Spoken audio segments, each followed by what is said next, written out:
Last night I saw the Wicked movie for the fourth time and I took 12 pages of in-depth notes on every single scene. So welcome back to Broadway School. Today's the day that we have all been waiting for. This is my in-depth analysis of the Wicked movie. Let's get into it. Film 4 times. The first time was at an exclusive screening that Universal threw with 15 mega fans, so very intimate. LA premiere, New York premiere, and last night at the IPIC Theater in Houston, Texas, where I accidentally also ate gluten, so I'm still recovering from that. Let's start with scene 1, shall we? I think there's something so ethereal about hearing Glinda's voice before we see her. Hearing her voice before we see her is so powerful to me and such a beautiful choice. I mean, that entire first scene is foreshadowing, right? So to lean into that even more is something that I absolutely love. And then right away after that little foreshadow, and right away, as we open up onto the sort of village with our ensemble, you just notice the landscape and how theatrical it feels. You can see the air, the wind blowing through their hair, the way that the door sounds. Sound is so incredible in this film, and it is very intentional because it feels like you're in it. It's the most I've ever felt like I was in a theater while watching a movie, in a live theater watching musical theater and not a film. Sound contributes so greatly to that. The sound of the doors opening and shutting, it's so gorgeous. And one of the first images we see is that yellow brick road, which I absolutely love. It ties it all in together and it's really nice. I think in the musical, it can be a little bit confusing how Wicked fits into the world of The Wizard of Oz, but here it's not confusing. And then we have Mama come down in the bubble, and there's something so nice about the juxtaposition, specifically just like the colors and how ethereal she really looks. And her acting in this scene is huge. I think that one thing that they really dug deeper on with Glinda is sort of her wrestling with goodness throughout the entire thing, and when her goodness is put on and when her goodness is genuine, and then also how complicit she is in, the downfall of her best friend and the spreading of misinformation and fake news and propaganda by this government, which is the Wizard of Oz, Madame Morrible, etc.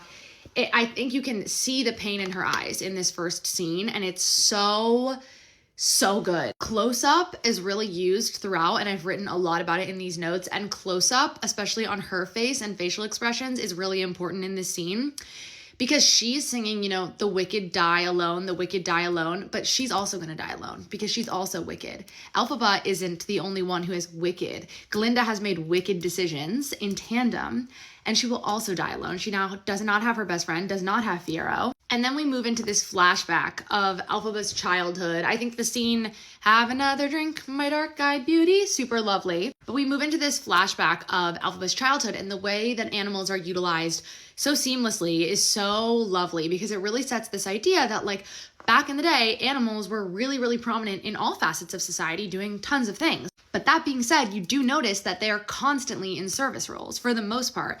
Save Dr. Dillamond, animals are nannies, and eventually when we go to the Ozdust Ballroom, we'll get there, they're working, they're employees of the Ozdust. So they really are second-class citizens, and they paint the picture really nicely of sort of how they fell from being just part of society to being these outcasts. We see Elphaba as a child, and it's so nice to see how hard she tries throughout the entire film, because in the musical we lose that a little bit, and it's because we don't have close-ups and we don't get some of this nuance. But Elphaba is stubborn, but she's not just stubborn and witty and smart. She also desperately wants to belong, and she's trying really hard.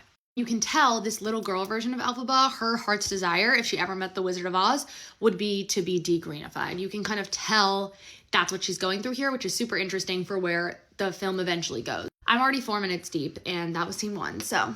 We have the same font when it says Wicked as Wizard of Oz, which is so lovely, such a nice touch. And then we get a kind of different Glinda than we saw in this foreshadowing No One Mourns the Wicked moment when we meet her at Shiz. She's, ditzier. She's putting on a Glinda act. She's less jaded. She's very different. And I think that the immediate juxtaposition of going from seeing this version of Glinda who is in so much pain as she throws that torch into the fire that ignites the Wicked Witch in No One Mourns the Wicked to saying goodbye to her parents at Shiz, she is an entirely different version of herself. You notice Ethan Slater's eyes sort of follow her everywhere she goes throughout the entire film, and it's lovely, and I'm sure directorially they told him, your eyes are on her at all times, and you even notice that Nessa notices that sometimes. Making the intentional choice to have Elphaba not go to Shiz is so smart. It makes so much more sense than in the musical, she's a student at Shiz. But if her dad really hates her that much, why would he let her go to this prestigious university? So it's a really, really lovely touch. In the beginning here, we are really seeing that these two women are not very confident in themselves. And I like that we kind of get them on the same playing field a little bit. Like, obviously, Galinda is putting on this act that she's so much above everybody else, but deep down you can tell that a lot of this behavior is born of insecurity. And obviously you can tell that a lot of Elphaba's lashing out is also born of a desire to belong and an insecurity and a lack of self-confidence. I hear that Cynthia is so gorgeous, and those close-ups really just give you such a beautiful view of her face, and she's stunning. The part where Glinda says, "I could care less," and Elphaba corrects her and says, "You couldn't care less," because it reminds me of the dialogue in Dancing Through Life when Fiyero says to Glinda, you have to give her one thing, she doesn't care what anyone thinks, and Glinda says, yes, she does. They both care what people think, and I think that was a really beautiful piece of dialogue. It makes so much more sense to have Madame Morrible as head sorcerer than head shistress. That never made any sense to me, but it makes a lot more sense that a professor could be working another job than like a headmaster.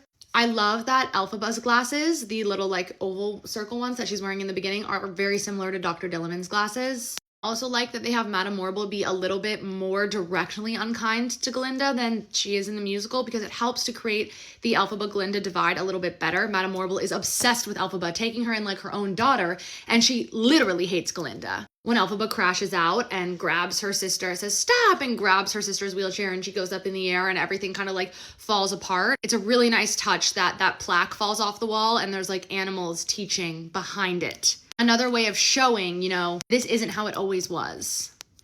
In 3, I said Bowen is so funny. All of his little pickups and just his delivery, he is hilarious and did a great job. To me, Shiz looks exactly how I would picture it, but also nothing like I would picture it, and I love that. I feel like they held really close to what fans of the original would want to see, but still maintained a bit of surprise. And the close-ups are so, so good. I know John M. Chu loves a close-up, but it really works in the world of Wicked. Songs in Wicked, and this is more of just like a commentary about the musical, are musical theater perfection. The point of songs in musical theater is to move the plot along, tell us something that we didn't know before, give us a character arc, give us something new and inspiring. And so many musicals don't do that, but every single song is so intentional in this piece. And I think that the medium of film really illuminates that. Will say I would have liked to see a little less movement in The Wizard and I.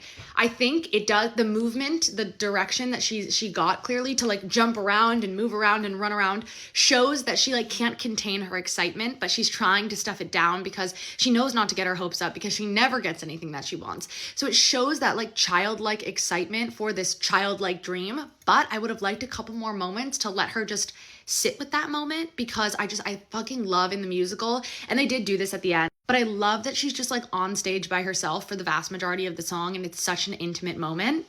It feels a little less intimate here, but I do understand that they wanted to illuminate her joy and glee about having this like childhood dream come true. Again, animals are like so connected to Elphaba. We see the little frog come out of the water in The Wizard and I, and then we see a bug land on her finger, both of which are green if you didn't notice. Notice her magic comes out when she's angry, but she's still afraid to get excited because extreme emotion scares her. So she's intentionally pulling herself back, and Cynthia does a great job of showing that kind of emotional journey. At this point, she still wants to be degreenified, but something's going to change where she's going to decide that's no longer her heart's desire. It is absolutely heartbreaking when she said, I just had a vision almost like a prophecy, and she sees the vision in the wall, and it's everybody celebrating when they found out she's dead, but she obviously doesn't know that yet. And we know, because she has a couple more visions throughout the whole film, that this is something that she's also capable of, like having visions of the future. And the rainbow absolutely took me out at the end. The last 45 seconds of The Wizard and I are some of the best moments of the entire film. Okay, that's up to scene 4, so come back for part 2 and I will continue.